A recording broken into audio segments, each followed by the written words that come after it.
And now we go to broadcast number 639. It's March the 5th, 1984.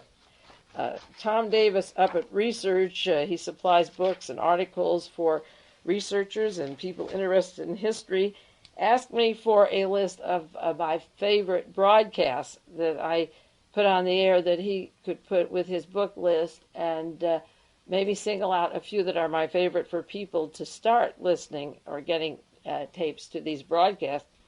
And I explained to him that I think it's very important that people just begin with whatever week they get interested in Mae Brussell or World Watchers. I really don't have any favorites. It's absolutely impossible to say that I think this broadcast is more important than that.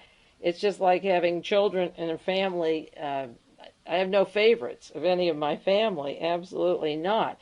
And I don't have any favorites of broadcasts. And when I begin the program each week, I take from my file what we were talking about a year ago tonight. You know how the program begins, to show how quickly the year has passed by.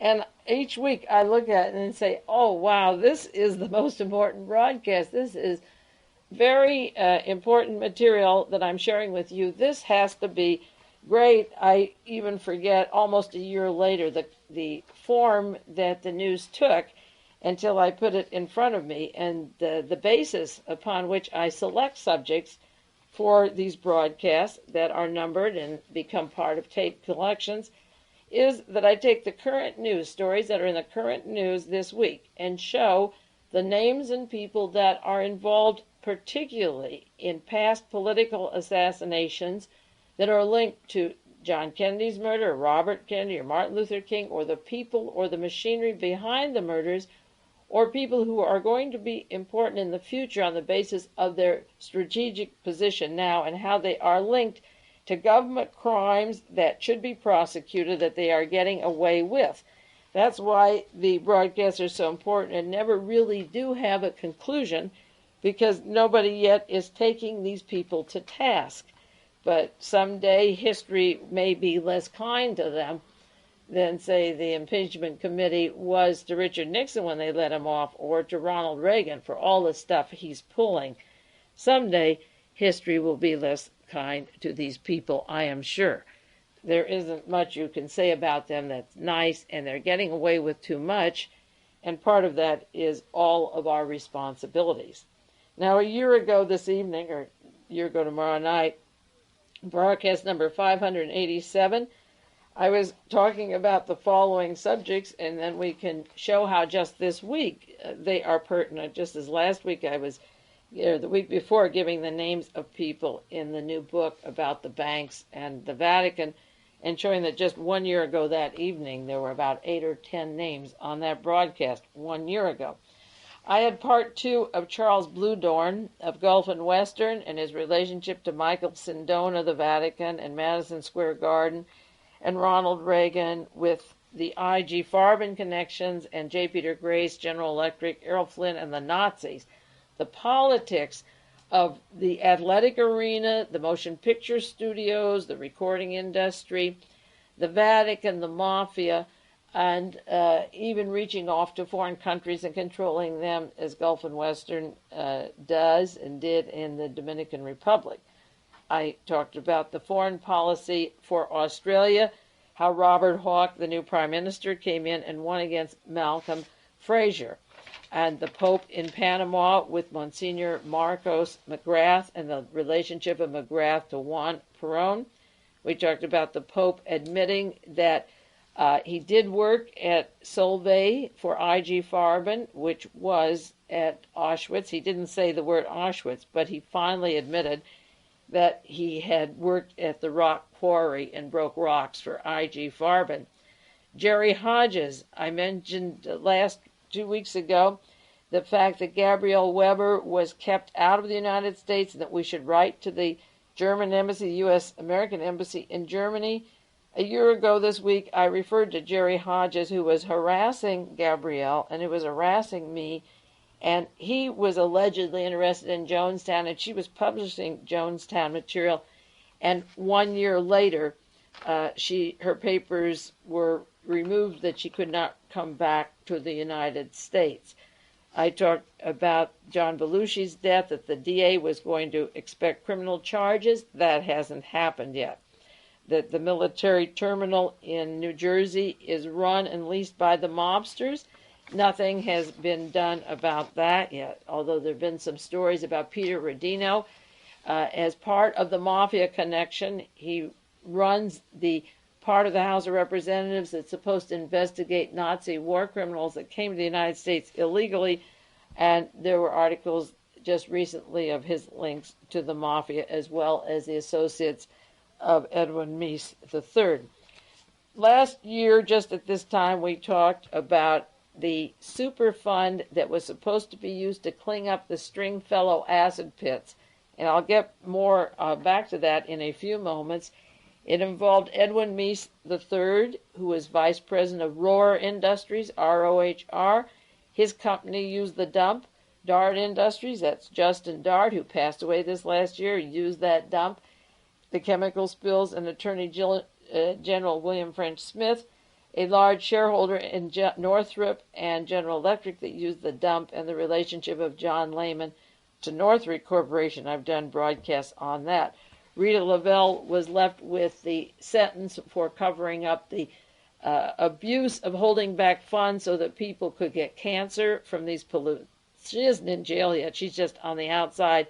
But a year ago, Edwin Meese's name came up.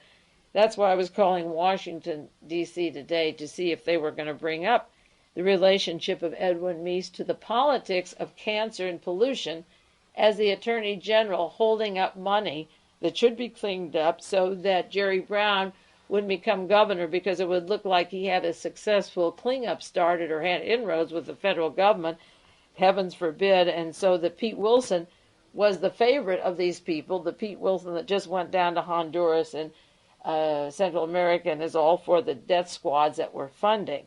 See, it makes a difference who is elected in terms of Senate, like Jerry Brown or Pete Wilson. But the purpose of Edwin Meese, our future Attorney General, of holding this back was to make sure that the Senate was stacked with his particular Pete Wilson from San Diego. And of course, San Diego is where he got those questionable loans for his property. We'll do more on that later. I also asked the question, answered the question I was asked, why do you ignore the balcony above John Hinckley Jr.? Why don't I discuss the picture of him that was published? Another man, second gunman, on the balcony in front of the Hilton Hotel when Reagan was shot. And I answered that I had done endless broadcasts of the relationship of the conspiratorial parts of the Hinckley story, of their world vision, of their CIA connections, the connections of the family to George Bush, the vice president, and links with the CIA and with Edward Bennett Williams, the attorney for the CIA. And beyond the fact that there was another gunman up in the balcony who can be seen, or a possible gunman more consistent with the way the bullets went into Ronald Reagan, this was covered up continuously and will be. And when I'm sure when George Bush is president, you won't get anything more out of that. A year ago this evening, the New York Daily News had a story, and also Newsweek, a party with Henry Kissinger on the left and Edward Bennett Williams on the right and Nancy Reagan in the middle. And 1 year later, Kissinger is getting appointments which were inevitable. This was just in February last year, partying with John Hinckley Jr.'s attorney and Nancy Reagan. And I also talked about the mystery about the Japanese billionaire. Ryoshi Sasakawa is his name, Ryoichi Sasakawa. Ryoshi Sasakawa. There was an article in the San Francisco Examiner a year ago, allegations that Japanese mafia funded Reverend Moon, and that $12 million was given to him and another $32 million to the UN. That Mr. Sasakawa admired Mussolini. He was a violent anti-communist, but he was a well-known fascist. And I also talked about the Vatican link to Opus Dei through the Rumasa Bank in Spain and the large industrial combine, the scandal of working with Opus Dei.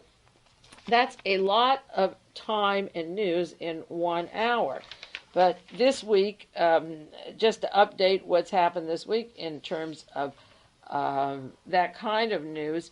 Michael Sindona, I referred to it, an item that the primary witness to his murder trial for his indictment was killed in the Correctional Center, Metropolitan Correctional Center in New York City. David Emery sent me a small article from the New York Times. It didn't come in my edition out here. Sometimes they're printed differently. This was William Arrico, a primary witness to a murder charge indictment that Sindona would go to Europe with Arrico and be charged with ordering the murder of the investigator of Sindona's banks. Now, a year ago, I said about Michael Sindona, Gulf and Western, and Charles Bluedorn. And, of course, a year later, Sindona's name is in the news because Arrico was supposedly escaping from the 9th floor of a jail and jumped to another roof, as if that would help him. I also mentioned Arrico last week as being important, and the date that he was arrested. He was indicted in December of '83 on the murder charges with Michael Sindona, the banker for the Vatican. But the day that he was arrested in Bucks County, Pennsylvania, was June the 18th, the very same day that Roberto Calvi's dead body, was found in London, and the very same day that Meese-Morgan filed suit against Alfred Bloomingdale. That was the day that her money was cut off. Her payments from Alfred Bloomingdale were cut off. Now, Bloomingdale worked with the Foreign Intelligence Advisory Board, and she had contacts with Robert Vesco and the Mafia, as he did, and with Bernie Cornfield. So the very week that Edwin Wilson was arrested, June 16th in Switzerland, I've mentioned that many times, the week that the money was cut off for Meese-Morgan, which is important in the news today, and the week that Roberto Calvi, the banker, president of Italian Banco Ambrosiano, was found outside of London hanging under a bridge, the Blackfriars Bridge, was the day that they brought in Arrico, who had worked with Sindona, and I guess they decided he shouldn't be out on the streets, and with the indictment pending, he was murdered. Now, I talked about the importance of Gulf and Western and Sindona and Nixon and the Vatican, and I mentioned last week or the week before the book In Banks We Trust by Penny Lernoux on the Vatican, the CIA, our politicians in America, the Mafia, and the dictators. There's another book out that I will read and share with you, book reviews on it already, called O Vatican, A Slightly Wicked View of the Holy See, S-E-E, by Paul Hoffman. It just came out. He's a writer who's done stories on the Vatican for the New York Times, and he goes into the seedy possible murders of popes and details some, including the mystery of John Paul I and the politics of the Vatican, the secret politics, and into the Curia and the Opus Dei. And so I have one book, In Banks We Trust. Now I have to get O Vatican and keep up with all of that information. Now, a year ago, I also was talking about the death squads in El Salvador on that program and how Reagan had funded and increased the funding of the death squads. It didn't bother him that so many were dying. He decided to escalate his money for down in El Salvador, and that was just a year ago this evening. In the past year, he has escalated the funds for El Salvador, and he has put Harry Schlotterman, who I talked about, as advisor to Central America, who worked with the death squads and was part of the murder of Allende and Letelier and covering up the Chilean murders, and has worked with these goon squads right down the line of every island in Central America, or every area, not island. And also, there was another story about Schlotterman in People's World, the return of Harry Schlotterman. It's interesting, of all my publications, that they're the only newspaper that printed the story of his role, United States role in the overthrow of Allende and in the Letelier case and in the CIA, and in the Dominican Republic. He was very important in the Dominican Republic, and of course that involved Mr. Bluedorn and Gulf and Western and Richard Nixon and millions of dollars of profit from that. I mentioned the Japanese corruption, the Japanese mafia, and just this week there was a story in the Wall Street Journal.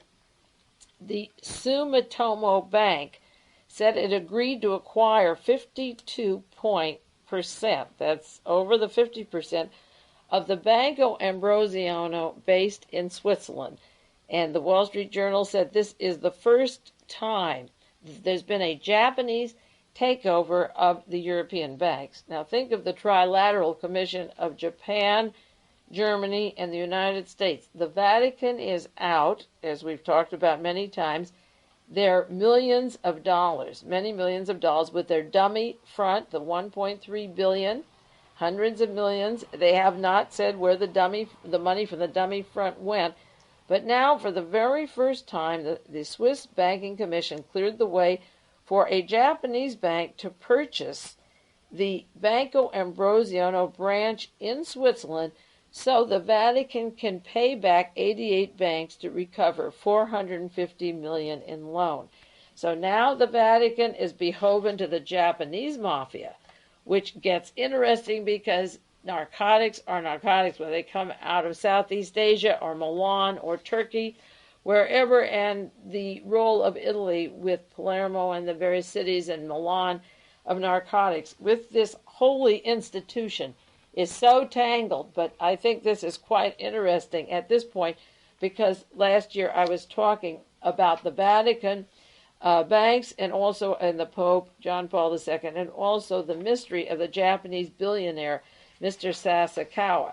Now, in this past year and just recently, a friend from New York, a world watcher, sent me a long article published in the fall. It was October 4th, 83, on Mr. Sasakawa. The reason I haven't had it on the air is I wanted to outline it very carefully and then share the information with you. It's from the Village Voice by Alec Dubrow and David Kaplan, if you can get it from your library, October the 10th, 1983. And this is called Softcore Fascism, and it has to do with Mr. Sasakawa and his role with the Germans and the Italians and the huge amount of money he gives as a patron to various organizations. And he's being sanitized by honors by Carl Sagan of the space group who pushes the studying of NASA and various projects of NASA, and Dr. Linus Pauling from Stanford. And Mr. Sasakawa is disseminating, he's passing on a lot of money for respectability, but there's a long article about him, and I'll do more about the Japanese mafia, and it's very important. See, he funds Reverend Moon millions of dollars, and Moon has a wedding in Madison Square Garden of 5,000 people, and I understand that a good hunk of those people are families of Japanese mafia. So he marries Americans or members of the Japanese mafia, and then once they're in this country, they can bring their parents to this country and visit them, in quotes, visit. The couples don't have to have sex. In fact, he tells them when they can, and some separate and never do. It's sort of like Yentl, where the sex is stayed away from so that the young girl can really marry the one she loves someday. The excuse, covering up the story of why one woman can't marry another woman. But the idea was, we'll keep you pure for the right person. Well, the story of these marriages is just a political thing where we crack down on the immigration of poor people from El Salvador and Central America who can be murdered when they're sent back and deported. And we run a conveyor belt, a line around the airport down Los Angeles and send them back to their instant death. But we can bring over the Japanese mafia and the fascists, and now they can bail out the Vatican. So they're recycling with each other and bailing each other out. So the Vatican has to be in debt to the Japanese for buying the Banco Ambrosiano in Switzerland that will pay their debts in Panama, where they won't tell who got the money. If that doesn't outrage you, any of these stories are enough to really make you, or should make you, angry.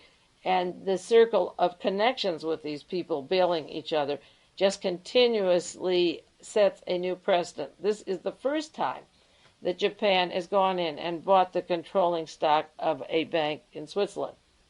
Now, last year I was talking about the Hinckley family and their links to the conspiracy to shoot Ronald Reagan, to get rid of him.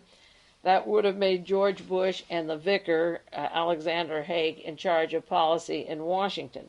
This year the Hinckleys are parading. Their pictures were in every major newspaper that I have, a full half page. Hinckley's Parents Crusade for Understanding. They said it's sheer ignorance of mental illness that led to the assassination attempt. Now, here was a fellow who was parading with the Nazi Party in Ohio, with the right wing in Posse Comitatus in California and Colorado, who was training and shooting guns and got away at airports and wasn't arrested by having weapons and ammunition with him. And if they take the weapons, they could pick it up. This is John Hinckley Jr. He lived on a street with, I believe, with Mr. Clements, the former governor of Texas. He lived on a street nearby H.L. Hunt and the far right-wingers. He lived in Dallas when John Kennedy's head was blown off, and I'm sure the family was all laughing and celebrating. He collected memorabilia in the house about the murder of John Kennedy, Robert Kennedy, and Martin Luther King. He had rifle practice and weapons. He had a CIA attorney, Edward Bennett Williams, who represented Robert Vesco and John Connally from Texas, and Richard Helms and everyone from the CIA and the organized crime that you can mention. And now they want to go around holding hands, which is so nauseating, these people pretending that these are young lovers and that their kid just lost a rocker somewhere. They have been political all their life. They were political with World Vision, with their plans to move to Guatemala and interfere with water processes or spying down there. You notice when this assassination attempt didn't go through, they didn't move down to Guatemala. Now they're trying to tell you that the public just isn't aware that John Hinckley Jr. was a schizophrenic, and that they weren't aware that his parents realized that they made a mistake, that he wasn't lazy, he was insane. He wasn't doing anything insane when he learned Mein Kampf at the schools in Texas. He wasn't doing anything insane when he went to the meetings of the Nazi Party or the Posse Comitatus. The only insane thing he did was not having the right kind of bullets. And I understand, this is one of those not secret sources, but something that I was told, and I will be able to put the person who gave me the information on the air one of these days. I don't keep things from you. John Hinckley Jr. was surprised when the gun went off that the fatal bullets weren't in his gun, they were switched. So that he was supposed to have a gun with the dum-dum bullets, and also there was this backup on the balcony that can be seen in shots that came from behind that ricocheted and then went in from different directions into Ronald Reagan. John Hinckley Jr. was quickly taken to a mental institution where the discussion came up as soon as he was arrested about the wrong kind of bullets. So this is a case that I brought up last year, and this year the parents are parading, and there will be more. These stories of the Japanese mafia and the Hinckley attempt on Ronald Reagan, or the Nugan hand, or John Paul's fascism, or keeping Gabrielle Weber from the United States because of her Jonestown stories, there will be a lot more, and a lot more will come out through the years, because even, as I say, just one broadcast last week, and we can do an entire evening of what has happened in the years since. So that's why I don't have favorite programs. You can't give them titles. They just have dates. I used to put a subject category on the top of the broadcast if people want to know what was the last. I say just take a broadcast, any one of them, and you'll have enough information for a long time if you want to listen to it and study it. Now there's something very important in the news today that was confirmed that I briefly touched about when I was talking about the winners or losers a few weeks ago. The Justice Department is spending, in case, and I'm sure many of you read it, $798,531 to determine whether Playboy, Hustler, or Penthouse, the sexual magazines that also carry news, how they affect the youth. I read this a while back and mentioned to you on the air. Is there a link to violence by juveniles, not by the pornographic magazines? They're not going to study just plain porn. They're going to study the porn and the news that carry the news that you can buy over the stand. Now, the person to head this 2-year study, this is going to be 2 years, so we have 2 years to counteract in a way, is none other than Alfred S. Regnery, Regnery, the controversial appointee that Reagan had to the Office of Juvenile Justice and Delinquency Prevention. And Judith Reisman, a researcher, was hired by the American University, I don't know what city that is, we'll find it, to see the importance of literature and data from sexually explicit material in Playboy, Penthouse, and Hustler to understand what it does for youth. And this is the news magazines. As I say, the study will not only look at material in sexually explicit magazines, but they want the ones that carries the news. How does pornography work? And they want a committee to research and come up with conclusions to be used. Now, this is the scary part. It's to be used by police agencies, okay? So you're linking the reading of these magazines to police agencies who are to use the reports. The cost, when it was written up, was said to be over $700,000. And several people complained that this could be done in 2 years for $20,000 to $40,000. Now, why would they spend this kind of money, $700,000 or more, on a 2-year study instead of a $60,000? Because with a Cadillac, Reagan expects to go farther. He's got Mr. Regnery, Alfred Regnery, and he wants his full mileage, nothing stopped, so that you know that he will get what he wanted because he paid for it. It's like sending Henry Kissinger to Central America. You don't expect him to come back with a story of poverty and unemployment as the cause for violence down in Central America. You expect him to say we need $8 billion to slam down those poor native population. Incidentally, Mr. Lee Iacocca, who's no liberal in any sense of the word, with Ford Motor Company and with Chrysler, came out this week and said Ronald Reagan is spending $8 billion in Central America. He should use that money to form a bank, to stop our banks that are going bankrupt and have some nucleus of cash in the United States. He is complaining on the waste of money that could be better used than to send down to Central America. We don't have cash, and I believe that Henry Kissinger and Fritz Kramer and their gang are draining us of our economic assets and throwing it away and making us hated besides. Now, what can you do about this story? First of all, I think that Mr. Hugh Hefner and Playboy deserve all of this. They remember how they hired Mordecai Richler to come to me and also to Sherman Skolnick in Chicago to write an outrageous, insulting article about us when we were trying to explain what fascism is. He thought it was so funny. Well, you know, karma comes back to these people in every sense of the word. You cannot do a split loyalty of your beliefs. And if you don't believe in anything and you think you're free to publish, then go ahead and publish. But Hugh Hefner certainly deserves the investigation. Now, I never knew Larry Flynn until September of this year when he was interested in the Larry McDonald story.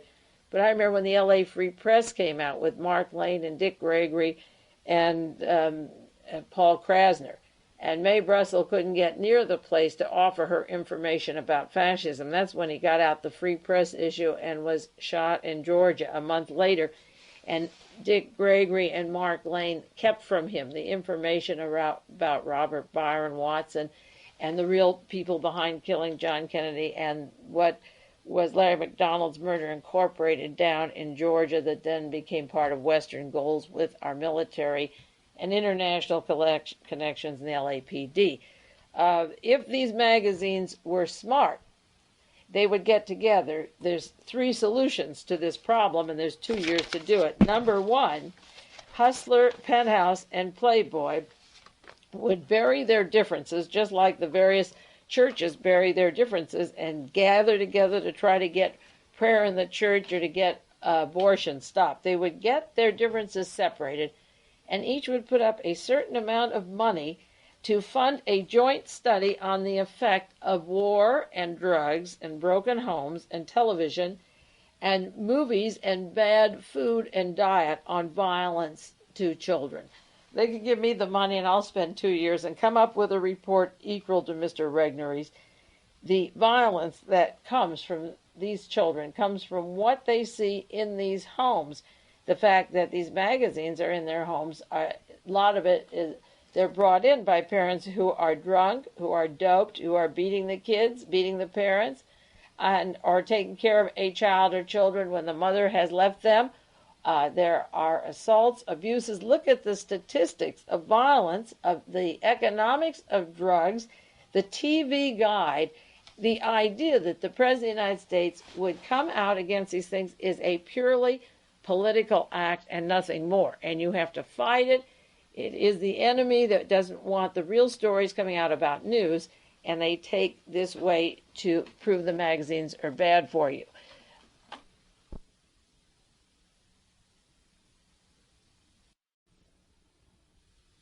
Work. It should be listeners. It's very important to know that this kind of study has the intention of stopping certain magazines from printing material that is not allowed in the Nation, that is not allowed in the New Republic, that is not printed in Mother Jones. It is not allowed in the Village Voice, and Alice Coburn was fired from there on the flimsiest excuse of getting money to write a book against the Israeli programs. He recognizes the fascism of Israel. And it's time it be told. If it's not going to be told by a Jew, let a Gentile do it. It has to be told, because the real victim of all of that are the people in Israel who live the lie and eventually have to face the truth.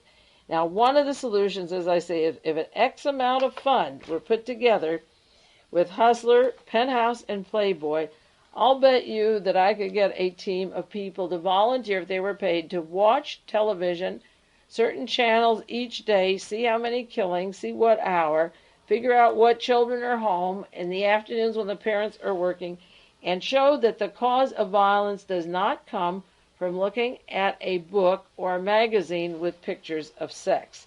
The next point is that they should publish a joint index of all the articles from Hustler, Penthouse, and Playboy for the past 10 years, 15 or 10 years, and put them into one issue to show what was printed, in spite of the fact that Playboy did the article against Mae Brussell. There were other good things, such as the John Lennon murder or investigations of the government, and there have been some good articles in there. And Penthouse had that long suit about La Costa and the Mafia, trying to break them, as if everybody doesn't know the relationship of Mo Dalitz and the La Costa organization to the Mafia, and every informer has verified this. It's ridiculous to tie them up in litigation with Louis Nizer, the attorney who wrote the introduction to the Warren Report. They should publish a joint index called the Hustler, Penthouse, Playboy Index of political articles, like on the Korean airline, the grenade invasion that's in Hustler now. I don't particularly care for those kinds of pictures that are in there, but if somebody wants them and millions of people buy those 3 magazines, besides the flesh, they are reaching millions and millions of people with political articles, and that's what Ronald Reagan doesn't want. And then the third thing to do immediately by all 3 is to join in a fund, raise money to do the background story of ALFRED S. Regnery, the man who is going to do the study. His position in the past that was controversial, his political affiliations, his links to the CIA, the Defense Department, his education, his exposés before and in the past, because there's a lot about him, and it is very important that you find out who Mr. Regnery is and was. I have a lot of material about him at home when he was appointed by Reagan for this position. Go into Regnery's background and prove that the reason these are being investigated, not at $60,000, but at $700,000 and more, is because this government wants to suppress those publications that tell you anything about this government. And I'll do more about that in a few minutes. I did send for that Phil Donahue transcript where Rupert Murdoch was talking about the Chicago Sun-Times. Incidentally, when I was talking about that, I interposed the name David Murdoch, which is not the one. And I'm glad somebody reminded me, a friend in L.A. reminded me, it's always Rupert when I'm talking about Rupert. Sometimes I talk fast and there's so much material to get on. I shouldn't get the names mixed. Rupert Murdoch is the publisher from Australia who was loaned hundreds of millions of dollars from Jimmy Carter, and Carter's gang were very active, along with Ronald Reagan, behind the invasion of the Grenada. Dr. Peter Byrne and Jeffrey Byrne, and the links of this group to Jimmy Carter's administration in Jonestown. He had given a lot of money loans to Rupert Murdoch in this country. And on that program, they discussed the fact that by Murdoch purchasing for what was like $93 million, quickly in several hours, the Chicago Sun-Times, they said the critical stories about Ronald Reagan, Edwin Meese, and James Watt will not be published anymore. There will be no more editorials about Reagan lying to reporters, lying about the grenade invasion. So you see, Murdoch quickly bought the paper before Meese's nomination. So now there's nothing in Chicago, I suppose, that criticizes Edwin Meese's nomination as Attorney General. Very important that the media, whatever it is, be allowed to publish for whoever wants it. There's covers on Hustler, and most people, children, don't buy it, and it's sealed. They don't plunk down all that money. And to say that those magazines in the home cause violence when everything is violence, shooting and chasing and movies, to single out magazines that have political articles about the administration is so obviously flagrant that it is time to speak up for the freedom of press, because even if you don't like the magazines, later you're going to come back and realize nothing can be published because all the little newspapers and magazines are being bought up. Now, there was another story this weekend that it was in the New York Times, just Sunday, page 3. Henry Kissinger gets one more promotion, if you would believe it, and the only thing left practically soon will be President of the United States. But this one is so glaring. He was appointed by Ronald Reagan now to be on the Foreign Intelligence Advisory Board to replace the late Alfred Bloomingdale. Now, I don't have the numbered tapes that I did on Alfred Bloomingdale's death, on Vicki Morgan's head being cracked open with that baseball bat. I do have the numbers of some of those programs, but if you listen to those, I linked Henry Kissinger's promotion into the political scene with the demise of Vicki Morgan. Broadcast number 606, that was last July. I mentioned Kissinger was to head that new panel on Central America. And in that broadcast, I talked about Vicki Morgan's murder, Robert Steinberg and Samuel S. Brody, and the links to the Kennedy assassination and Power on the Right, and to the Manson family and Vincent Bugliosi. I'm not going into that vast broadcast now, but I did talk about Alfred Bloomingdale and Vicki Morgan. There was an article July 12, 1983. Did the CIA use her for national, international tricks? And it has to do with Alfred Bloomingdale and William Casey and Richard Allen and the CIA and the Foreign Intelligence Advisory Board. Not only did the pizza franchise that Bloomingdale had, that Showbiz Pizza, and that Vicki Morgan had a share of stock in that her son still may get, the case isn't closed.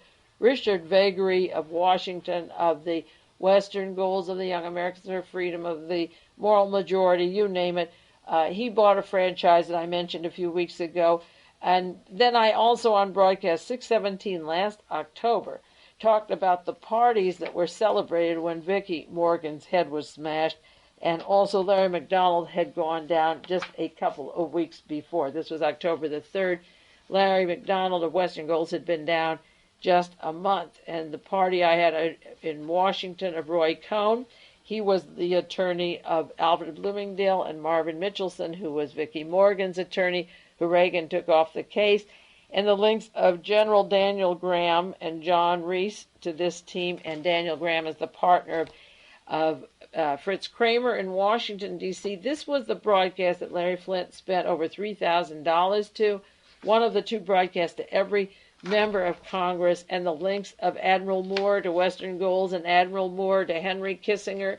And now Henry Kissinger is taking the late Alfred Bloomingdale's seat on the Foreign Intelligence Advisory Board. It is so obscene how Kissinger moves his way up. Now, last week, Ronald Reagan was talking, last Saturday, to the conservative group in Washington, D.C., and he called for a constitutional convention to balance the budget. Don't pass this off, and I have a lot of material to put on other broadcasts. A constitutional convention, that man doesn't want to balance the budget. Mr. Volcker and all of the financial experts are just reeling with what is happening to this country. The Constitutional Convention, and I'm telling you now, and I can say it every week, this is simply March of 1984. The Constitutional Convention that Reagan wants, and he's blackmailed up to his ears, is to change the Constitution to allow Henry Kissinger, who's foreign-born, to become President of the United States. Now, he is allocating billions of dollars to wipe up the Central America area, to turn it all over to the financial empire, to put slavery back into office with the dictators and death squads. That's Henry Kissinger and Fritz Kramer and Daniel Graham, that combine. That's what they want. And now he has taken the seat of the Alfred Bloomingdale. If I didn't get it straight when I said Kissinger's promotion began with Vicki Morgan's head sliced, I'm saying it over and over again. That's how he got back into the White House, by saving the embarrassment of the President of the United States and Edwin Meese, who was on those tapes. Larry Flynt thought he was so clever to have those tapes. He asked me what he should do, and I've told you over and over, I said destroy them, give them back. Since then, Edwin Meese is nominated for the Attorney General. Henry Kissinger will take Bloomingdale's seat, and the scandals go on, and poor Larry Flynt is still in a federal penitentiary. This never should have gotten out in the public. If he wanted to use the tapes, he should have used it in another way. Now, in the time allowed, we just have about 20 minutes, I want to go to aspects of Edwin Meese and the hearings that are going on with the Senate offices. You can call the Senate offices. I did in Washington, D.C., and ask for Senator Howard Metzenbaum's aide or Senator Joseph Boden's. He's from Delaware, Metzenbaum's from Ohio. His aide is Tip Reed. They're handling these hearings if they're not over by tomorrow or next week. The Senate office, 202, that's Washington, 224-3121. You can talk about some of these matters and call them tonight or tomorrow, or send a night letter if you want, or write to Congress or the Judiciary. Of course, we have Paul Laxalt on the committee with his organized crime syndicate connections from Vegas, and Edwin Meese is tied up to the mafia and possible mafia money buying his home and his links in San Diego to questionable people. In fact, all around the coast, he's linked to these people. You can call Congress about this matter. Now, I'm briefly going to bring up Edwin Meese and the Superfund and the pollution. Edwin Meese in control of the news media. Edwin Meese with Western goals and with Operation Chaos, his garden plot, his secret plans for the Pentagon that he worked with Ronald Reagan just 2 years prior to the Watergate stories breaking that would have involved the Squad 19 in L.A. His military position that was reactivated so that he would be in charge of selective service with a one-man job.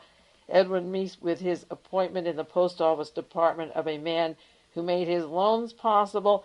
Edwin Meese with the stolen Carter papers that were addressed to him, assuring Reagan the nomination. Then Ed Meese and William Casey would then get their appointments and their links to Bob Gray and Edwin Wilson and Mr. Strom Thurmond, who's on the Senate Judiciary. Edwin Meese and the mafia and the justice system, it goes on and on. As I mentioned before, the Superfund story broke. His role into it, Washington Post, February 9, 1983. I had that on broadcast 587 just a year ago this evening. And there were a group of people that I mentioned in the first part of the program that threw 32 million gallons of dangerous chemicals into Riverside for 16 years. 3 of those were Edwin Meese III, Vice President of Rohr Industries. sounds like a German Nazi combine. I called Jeff Gerth in Washington, New York Times today, but he didn't have the names of the people who are a part of Rohr Industry. Dart Industry, which is Justin Dart, who recently passed away, he used this dump and had an interest in it. Another one of Ronald Reagan's friends was Mr. Firestone, who had the tire plant out here in Salinas, where millions of gallons of pollution and cancer-causing chemicals were thrown into there, and they've known it for several years, 3 years, and didn't tell the people in Salinas. I'll do more on that later. Attorney General William French Smith and his wife are shareholders in Northrop Corporation and General Electric that used the dump. And I mentioned how this was covered up. We talked about it last year. If you want to look up the Washington Post story, you can. Meese was instrumental in dumping into that place and covered it up so that their crony, Mr. Pete Wilson, would be senator rather, from California. That's your new Attorney General. The Los Angeles Times, December 18th, 1983, ran a story about Edwin Meese and the press suppression, Reagan's anti-press campaign, and how the Grenada situation blew open more fully after 3 years in presidency what Reagan was about.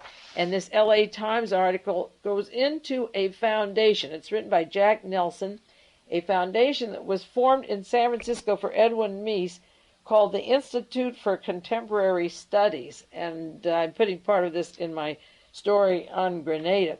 The Institute for Contemporary Studies of San Francisco. It was put in by Ed Meese, Reagan's counselor, because he has a not secret distrust of the press. And this report was written in a book called The Imperial Press, called the Entman Report by Robert Entman. And in this report, there are instructions for Reagan's press aides and the press on how to handle the press to get by their various secrets. Because after the Grenada stories, I say it was very flagrant how not only we were kept in the dark, but Larry Speakes, the press secretary, was. So there were suggestions in this report made up for Edwin Meese's institute. One, it said the report urged Reagan to tame his reporters' expectations. Don't expect too much. Don't expect full access by officials. Just say that the leadership requires confidentiality. Two, the report urged the White House staff to discourage any discussion of the president's motives or strategies on why he does anything. Three, take advantage of the president's strong leadership. Legitimize that approach, that they can't have full access to the facts because you want a strong leader.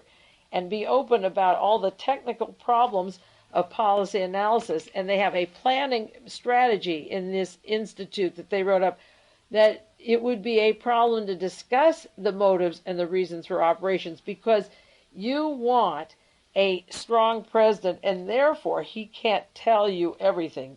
These are the memos from that institute that Edwin Meese uses and wanted. Now, translated in English, some of these memos really say, don't explain why Ronald Reagan decides what he is doing. This pertained to Lebanon, Grenada invasion, or promoting Henry Kissinger to Central America. Don't bother to do that. Pass it over, but treat as newsworthy the subject that secrecy is a part of leadership. This is in the memo, and translated, this is what it says. Secrecy is why we are such a good leader. It's part of leadership, and that the country really prefers a strong leader. Therefore, if you want a strong leader, we don't put our cards on the table. You pay for it or send the coffins home, but we will make the decisions. And then it says, make secrets for yourself and don't pass them on. Diffuse the information and pretend that the president has his reasons for not passing it out. Don't ask him why he's doing something, but assume that he knows what he's doing, and therefore you can relax and trust him just as people trusted Adolf Hitler. Now, after Meese was nominated for this position as Attorney General, Ron Ridenour from New Orleans, who did investigative work into the Garden plot, published in the LA Herald and Examiner Sunday, January the 2nd, a report of Edwin Meese with his relationship to the FBI, the CIA, and the plans literally to take over the government in the 1970s.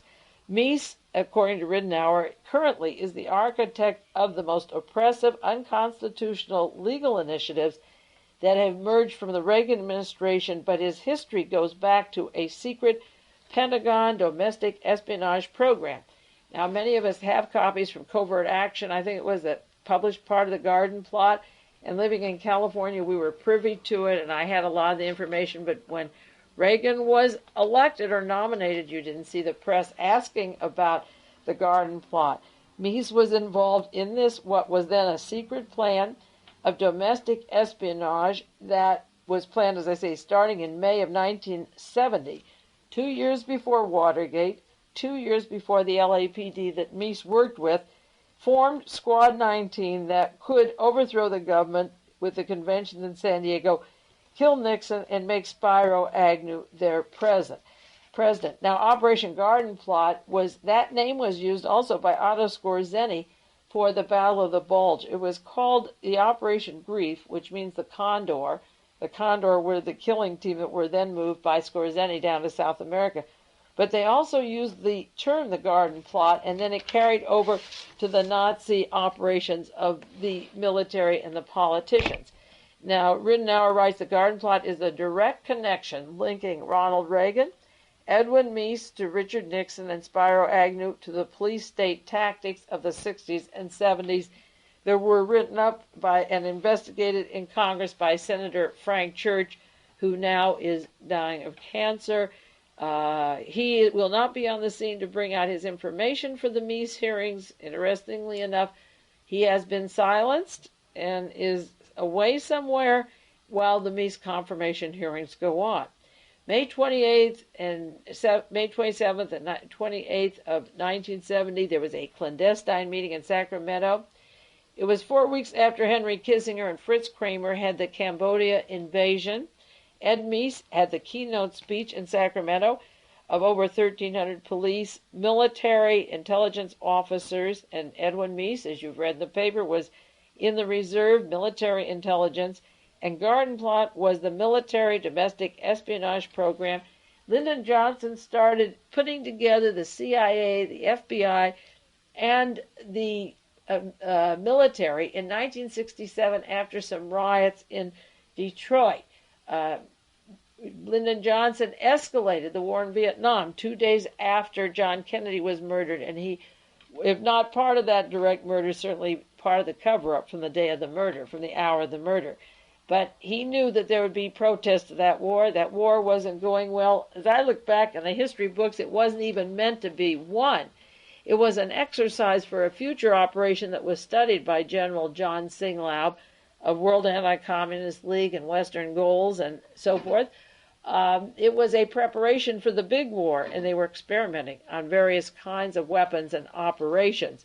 So the Vietnamese War was bringing home a lot of unrest at home, and therefore LBJ brought in these groups for doing domestic spying, which was absolutely against the charter of the Central Intelligence Agency, except for their usual loopholes. Now, Garden Plot incorporated Operation Chaos, which created the disturbances in the street with the provocateurs, and then the COINTEL program, which was the FBI drug and mind control, because if people objected to policies such as Cambodia bombing or shooting students at Kent State or wars of napalm and Phoenix program killing thousands of people, women and children in villages over in Vietnam, if they objected to that at home, then the police and Edwin Meese, the military reserve, and intelligence agencies were ready to move on the people at home. In other words, it's exactly like Nazi Germany. If Hitler went into countries and there was no protest, such as France or Romania or Czechoslovakia, and you name Belgium, Holland, if he goes into there and nobody protests, there's no reason for police. But if somebody objects to what he's doing, the police are there with the weapons to crack their heads open. Now, also at the time that this was formed was when the Boston Hospital got the contracts from Dr. Mark and Irvin and Sweet. They analyzed that blacks were rioting in some areas like Detroit. Some blacks were very quiet and placid, and some were rioting and object to their economic situations or racism. in Detroit. So they wanted to study the brains of the blacks who riot and the brains of the ones who don't, to see why some are passive and others are active. That's when LBJ began those experiments on the mind and began to think about brain experiments at Boston University. Then Ronald Reagan brought the experiments to UCLA with Dr. Jolly West, Jack Ruby's psychologist, who said Ruby had that 1-minute epilepsy. Now, Edwin Meese's name comes in again in a controversial issue which is still not solved, but was solved in quotes a few weeks ago. There was a ruling in the New York Times just last week ordering the Justice Department to move on the Carter Papers suit, that William French Smith had covered up and closed the investigation of how Ronald Reagan got papers from the National Security Council to debate Jimmy Carter with. They were stolen. So a federal district judge has kept alive a private suit demanding that a special prosecutor investigate the Reagan papers. And so Judge Harold Green has ordered this inquiry that's gone on for 8 months not to close. The Justice Department said there was no specific credible information of a federal crime, but Judge Green said the Department of Justice under William French Smith appears to have been simply ignored. They ignored the requirements of the Ethics Act that they bring in a special prosecutor. Now, on broadcast number 605 of July last year, when I was talking about Vicki Morgan and Alfred Bloomingdale and the murder of Vicki Morgan by Marvin Pancoast and the William Morris Agency, that broadcast, when I was talking about that horrendous deed, which I think catapulted Reagan right into Bloomingdale's seat with the Intelligence Committee, I referred to an article in the Monterey Herald out here July the 11th. Memos from the Carter collection that belonged to President Jimmy Carter were addressed to Edwin Meese III and William Casey and Bob Gray of the Robert Keith Gray public relations firm that worked with Edwin Wilson and with Navy intelligence and with George Bush Task Force 157 and operated with the Nugan Hand Bank and the drugs and murders linked to the CIA and Mafia. Edwin Meese III was receiving, along with Casey and Gray, and then Gray continued to escalate his work up with the Reagan administration. And I also quoted some books like Libyan Sandstorm that refer to Robert Keith Gray, co-chairman of Reagan's inaugural committee. Well, Gray and Casey of the CIA and Edwin Meese were receiving the Carter papers, and then all of them got nice plum jobs as soon as Ronald Reagan was in the White House, elected president, and he sailed through those debates with inside information that was national security. Just briefly running through a few more of these stories, you may have heard, as I say, the hearings on the Edwin Meese confirmation. One, the Pentagon created the job to promote Meese. I listened to that the other evening, and I mentioned it several weeks ago, or last week it was broadcast just last week, about the Edwin Meese confirmation hearings, how he had a special job in the Pentagon, and the important thing was that the man who helped him went on to work with the Post Office Department. Meese wanted to have his hold on the military. Now, he's military intelligence, and be in a special office that was just for him and work with the Selective Service. Now, the Selective Service tells you who signed up for the draft, who didn't draft, who are the draft resistors, how to punish them, so that the involvement of Meese's home, the financing of the home, and the promotion of his military career, the loan of his home and the military career directly were involved with appointments in the Post Office Department like John R. McKean, or in the Pentagon, this Joseph Sullivan, who got him a job in the Pentagon with the Selective Service. Now, he says if he's Attorney General, he'll turn that down. If you heard the hearings the other night, Mr. Metzenbaum asked him who put up the money. There was a front for him. A man introduced him by Michael Deaver of the White House to put up the money for his home payments when the Washington Post exposed the fact that he had loans for 2 years and never paid a cent interest, which is a pretty nice feat. And when the Washington Post published the article, then he quickly put down $100 which is probably all he had in his pocket at the time, and not carrying cash. Okay, so anyway, he puts down this money, and then it comes up with this extra 60,000 so that the investigation can stop. And Metzenbaum said, what if it was from the mafia? What if it was from overseas? He didn't say which country. I don't think he meant the Soviet Union. He probably meant Liechtenstein or one of those, Luxembourg, one of these little islands, countries that has all the mafia money. He asked him, what if there were a scandal? And Meese didn't blink at all. He said, I trust the man who got me the loan, and that's all I'm concerned with, that he got the loan. And of course, the people that put up the money are the important question to ask: who put up the money, and can he actually come out truthfully, or is he going to give some other names and then they're covering from other names? It's like the 1.4 billion missing of the Vatican and Panama. If you can't tell where it went, then it's time to stop asking other questions until you know for sure where the money went or where the money went to Ed Meese. We'll do more maybe next week on Meese and his links to organized crime and to Lacoste in Los Angeles, Mr. Duffy, the appointment that he turned down. This is some attorney general, but I'm sure that the Senate Judiciary will pass him because they all stick together, and what Reagan wants, Reagan gets, and what Reagan gets, we get also. Well, that's the end of this hour. This is Mae Brussell. I'll be back with you next week with all these horrible scandals. In the meantime, you take care, and we'll be together just 1 week from now. How's it going, man?